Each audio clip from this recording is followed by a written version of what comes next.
The neurodivergent brain, yeah, typically requires more sleep than an average brain because the neurodivergent brain, yeah, is more active than a normal brain or an average brain. And because it's more active, it requires more rest. Yeah. 6, 8, and 10 hours of sleep sometimes is not even enough. Sometimes 12 hours is not even enough because that's just how the neurodivergent brain functions.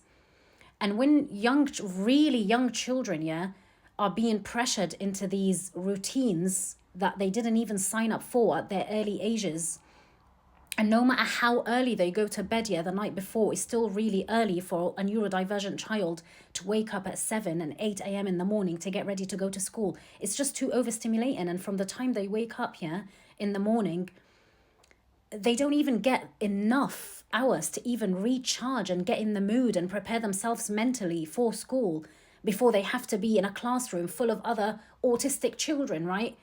Or other neurodivergent children, or even normal children, right? Because it's too much. It's over. They've only just woken up and they're now in this next reality with all these teachers and children and screaming and noises and cries, and it's too much for the neurodivergent brain. And this is what I mean.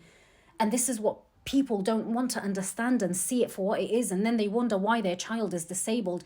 That child ain't disabled, yeah, but the environment is disabled. I've said this in all of my videos. The environment is what needs to be changed. And you'll understand what I mean if you have an autistic child, yeah, and you've home educated them. This is when you'll truly see exactly what I mean, because it makes a huge difference, yeah?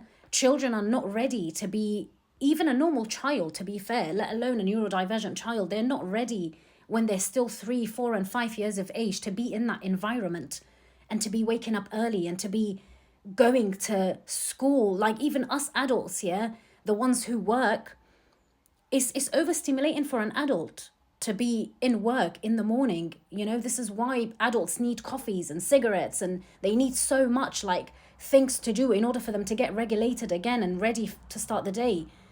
Imagine a child, you know, at least an adult, yeah, is used to it. They've been doing it their whole life. A child is still so fairly new to life. They don't get it. It's not natural to them. Do you know what I mean?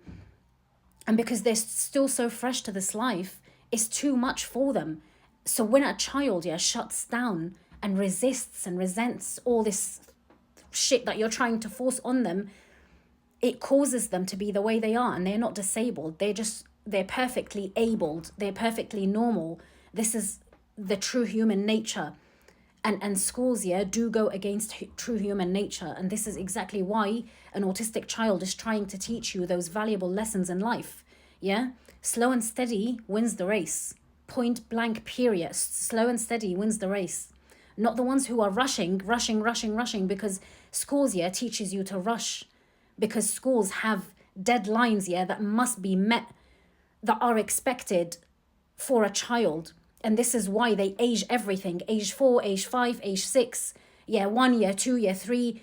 Because it's rigged and it's fast paced and it goes against true human nature that is meant to be slow and steady.